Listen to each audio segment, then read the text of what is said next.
Saya ingin memulai dengan satu pertanyaan yang sangat sederhana, bukan pertanyaan yang provokatif, bukan pertanyaan yang ingin memecah belah, tapi pertanyaan yang jujur. Sejak kapan NU, kemudian organisasi pesantren, mulai bergantung pada simbol nasab? Karena kalau kita jujur membuka sebuah data, bukan sebuah asumsi gitu ya, bukan sebuah perasaan juga, tapi data resmi dari NU ya yang ada di websitenya. Dan kita akan melihat dan menemukan sesuatu yang sangat-sangat aneh. Bukan aneh dalam arti hal yang tanda kutip buruk ya, tapi aneh secara historis. Dan setiap hal yang aneh dalam sejarah organisasi besar selalu punya sebabnya. Nah, kita buka terlebih dahulu data historis gitu ya. Dan kita akan coba pemahaman secara pelan, secara edukatif. Dan saya ulangi, ini adalah data NU online, bukan sebuah karangan pribadi saya. Kita melihat di zaman era Gus Dur, ya, menjabat sebagai ketua PBNU. Di era reformasi, tidak ada satupun Habib Ba'alawi di struktur PBNU. Hampir 0%. 0% Habib yang duduk di struktural PBNU. Padahal kalau kita lihat Gus Dur juga dekat dengan Habaib, plural, kemudian sangat terbuka. Tapi kenapa 0 nggak ada sama sekali struktur Habib yang ada di PBNU? Karena saya lihat waktu itu adalah NU itu hidup dari sebuah ilmu. Hidup dari sebuah pesantren dan hidup dari seorang kiai kampung. Kemudian masuk ke dalam era Kiai Haji Hashim Muzadi. Ada nama satu Habib. Normal lah, wajar, simbol ukhuwah, dan juga ketika hal itu terjadi di sana, belum ada namanya polemik nasab. Ba'alawi melalui Habib Rizik dan FPI ini masih jaya-jayanya gitu ya. Tidak dominan di PBNU dan tidak menentukan arah suatu organisasi. Kemudian masuk ke era Kiai Haji Said Akil Siraj. Masih ada satu Habib. Itu kalau nggak salah itu sebagai mustasyar. Padahal di eranya Kiai Haji Said Akil Siraj, NU ini sudah besar. Media itu sudah kuat. Simbol itu mulai hal yang penting gitu ya. Tapi tetap satu. Kenapa? Karena belum ada konflik legitimasi atau konflik di mana konflik ini yang membuat Ba'alawi ini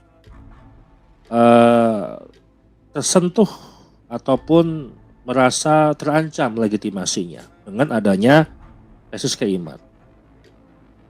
Nah, sekarang kita lompat ke era kemarin ya, Gus Yahya, yang sekarang sudah diganti oleh PJ Ketum Kiai Haji Julfa Mustafa.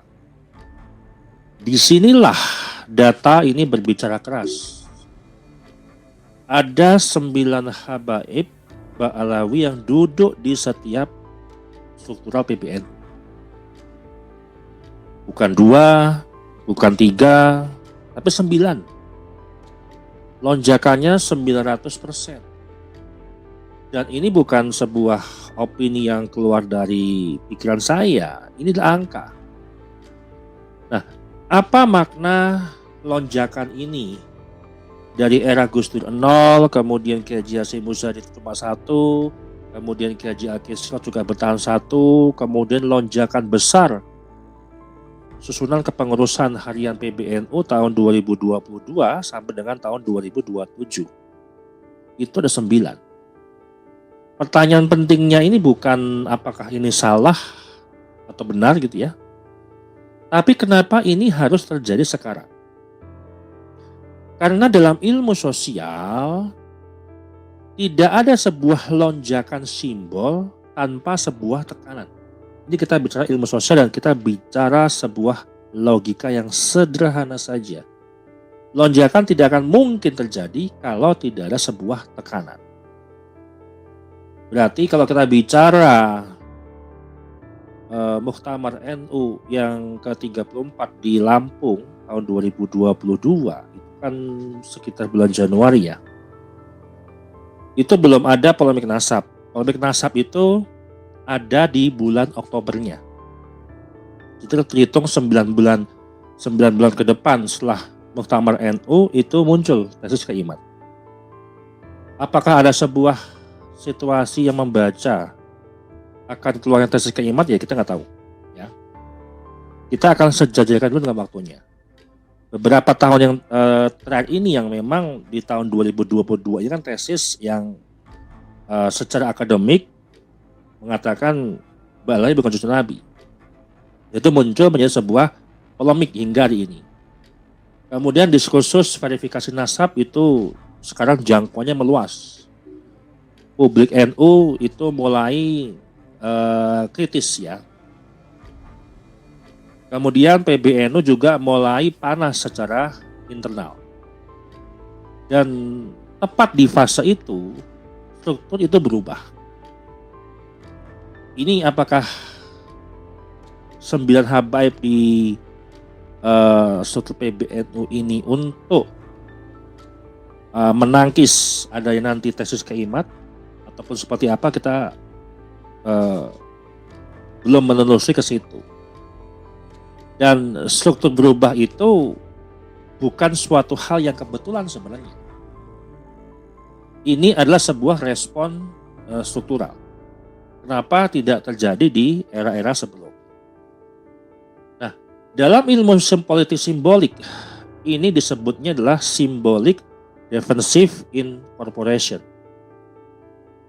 Ketika sebuah simbol ya yang terancam legitimasinya justru dimasukkan ke pusat kekuasaan untuk mempertahankan wibawa.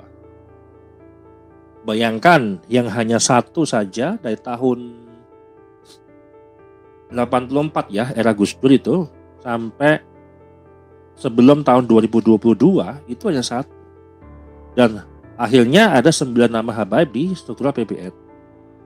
Nah, siapa aktornya? Ya, siapa aktornya? Kalau saya ingin tegaskan satu hal, ini bukan soal individu sebenarnya. Ini adalah rangkaian elit yang telah mempunyai sebuah otoritas yang mengatur semuanya. Elit organisasi yang ingin stabilitas itu cepat. Simbol yang sedang terdesak, kekhawatiran NU pecah ke bawah, solusi instan mereka ini adalah masukkan simbol ke struktur. Masalahnya simbol ini sedang disengketakan. Ini yang jadi sebuah permasalahan yang mendetil. Sedangkan bagaimana tata aturan di dalam menyusun kepengurusan harian PBNU dari Mustasyar, kemudian Tanfiziyah, kemudian Khatib, kemudian Akwan dan seterusnya. Itu adalah otoritasnya ada di Ketua Umum. Kemudian Rois Am yang memberikan legitimasi secara keagamaan. Kemudian ada tim formatur ya yang menyusunnya. Dan nanti di SK-kan dengan tanda tangan pengurus PBNU, Ketua PBNU. Artinya otoritas ini ada di Ketua Umum dan Rois Am. Ini yang menjadi sebuah bagaimana ataupun cara untuk menyusun ada 9 nama yang ada di PBNU.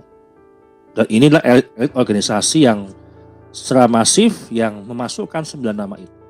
Nah, bagaimana dampak ke NU? dampak itu sangat nyata, teman-teman. Yang pertama, NU kultural itu merasa terpinggirkan.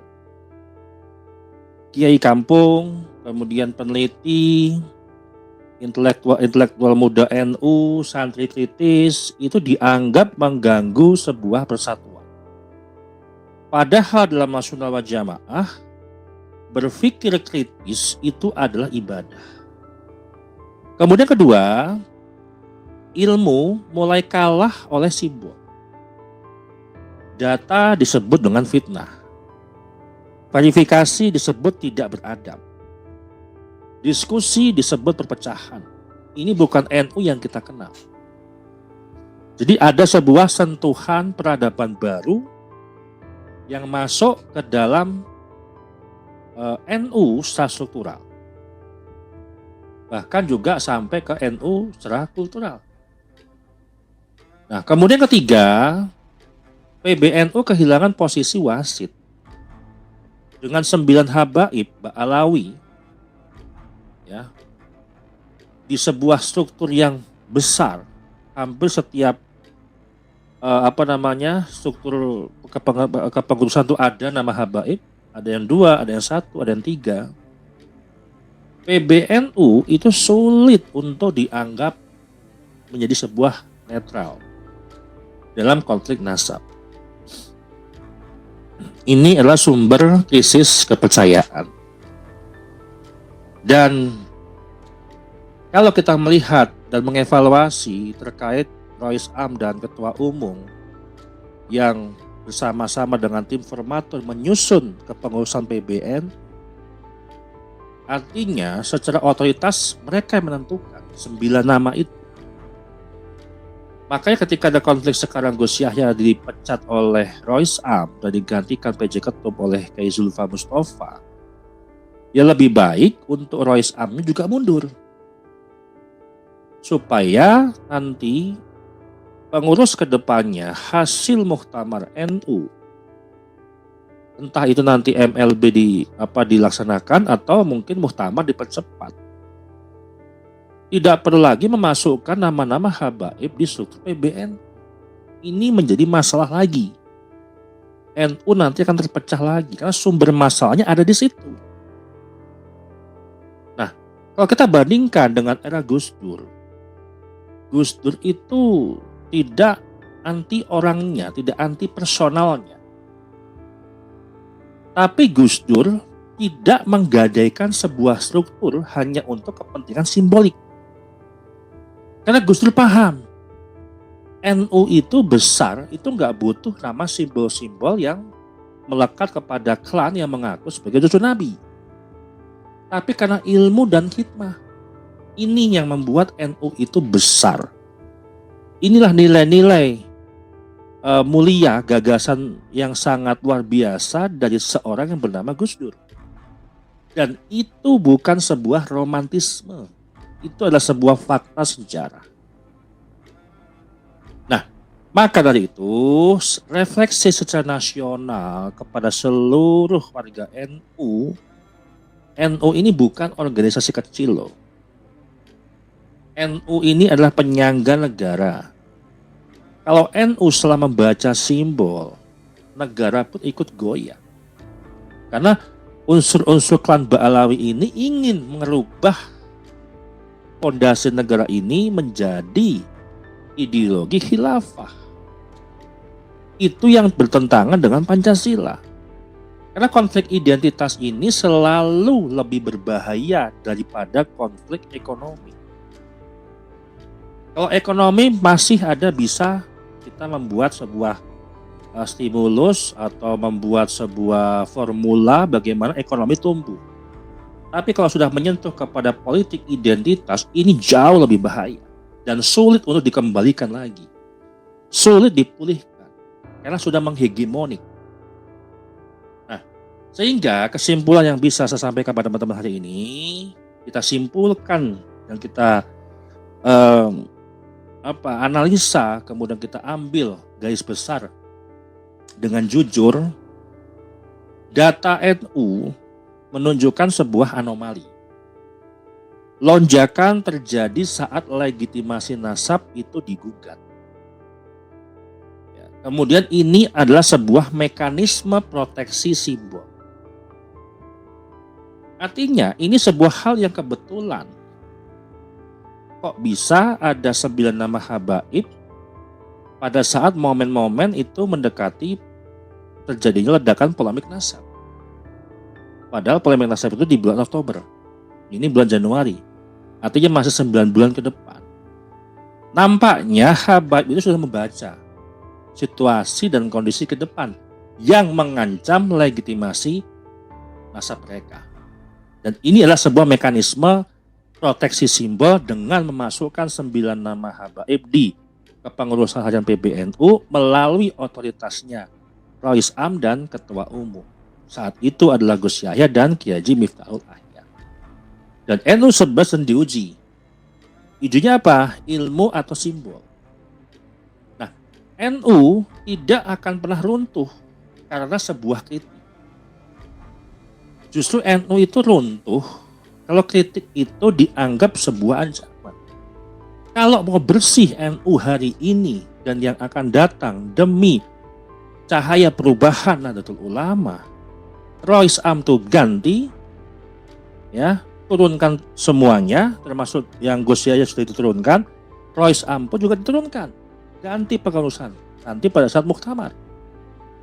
Dan NU tidak butuh namanya diselamatkan oleh sebuah simbol atau mereka-mereka yang mengaku sebagai cucu Nabi. NU itu diselamatkan oleh kiai yang jujur, ulama yang jujur, ulama yang alim, santri yang mau berpikir kritis, dan organisasi yang berani bercermin. Nah, kalau NU hari ini takut pada sebuah data, verifikasi ilmiah, takut terhadap ilmu pengetahuan, skeptis terhadap ilmu modern, maka NU sedang takut pada dirinya sendiri. Era dulu lebih bernilai, nilai perjuangan NU lebih terasa daripada era sekarang. Karena dulu lebih memuliakan ilmu. Dulu lebih mengutamakan ilmu dan adab dan ilmu itu saling berintegrasi, saling membutuhkan. Dan sebuah organisasi besar yang takut pada sebuah kebenaran itu akan pelan-pelan kehilangan ruhnya. Demikian dari saya. Terima kasih.